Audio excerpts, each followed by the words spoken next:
This is GBN Originals. I'm Emily Carver. And what a story coming out of the World Economic Forum's annual meeting in Davos. Yes, as the global elite gather in the Swiss Alps, a new white paper has emerged and it's raising eyebrows and also concerns about the future of global governance and private sector influence. Yes, the World Economic Forum, or the WEF, has released a document titled Resilience Pulse Check: Harnessing Collaboration to Navigate a Volatile World.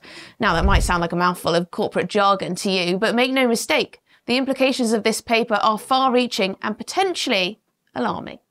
At the heart of this white paper is a push for what the WEF calls collaboration between the public and the private sector. But as we dig a little deeper, it becomes clear that this collaboration has a very specific goal: to accelerate the implementation of the United Nations Sustainable Development Goals, or SDGs. Now, you might think, sustainable development sounds all right.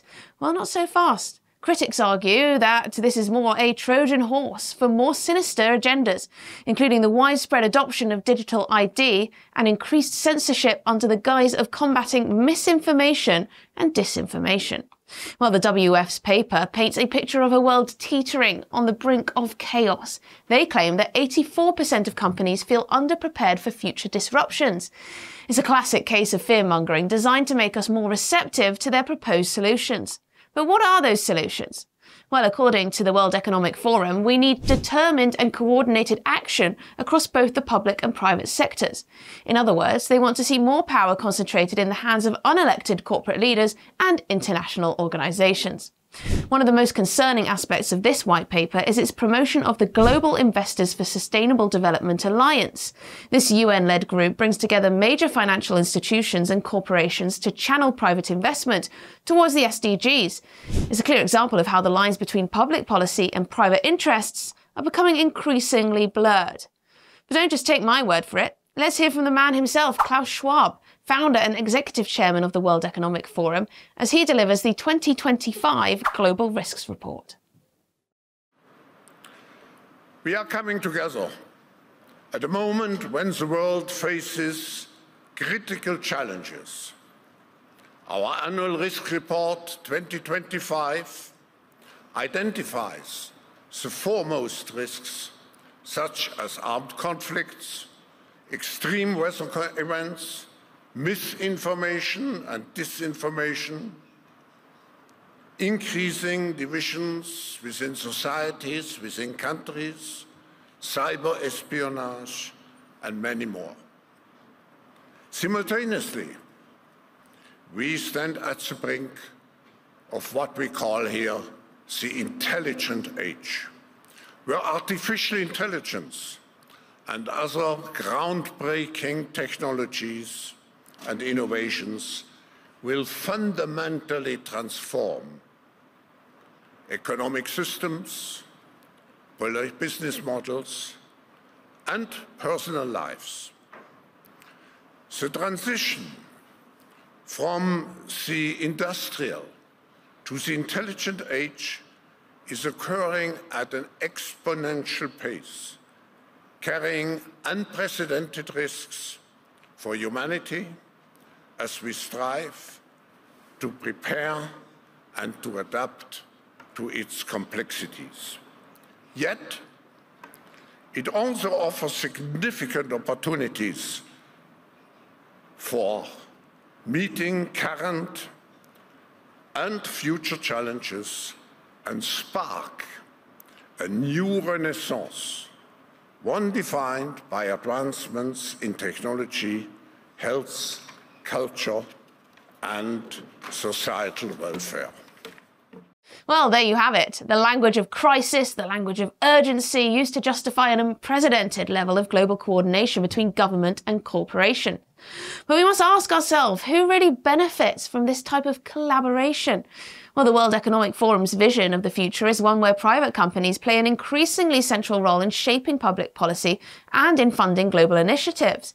This might sound efficient on paper, but it raises serious questions about democratic accountability and also the influence of corporate interests on our lives. Moreover, the emphasis on combating misinformation and disinformation as threats to achieving these sustainable goals is particularly concerning. Who gets to decide what constitutes misinformation? And how might this be used to silence dissenting voices or alternative viewpoints? As we navigate this brave new world of public-private partnerships and global governments, it's crucial that we remain vigilant. We've got to question the motives behind these grand plans and consider the potential consequences of ceding more power to unelected bodies and also to corporate interests. Well, the World Economic Forum's white paper claims to offer a roadmap for resilience in what they call an uncertain world. But resilience for whom, exactly? And at what cost to our individual freedoms and national sovereignty? As always, I encourage you to dig deeper, question everything you see around you, and form your own opinions. The future of our world is at stake, and it's up to all of us to ensure that it's shaped by the will of people, not the agendas of a select few.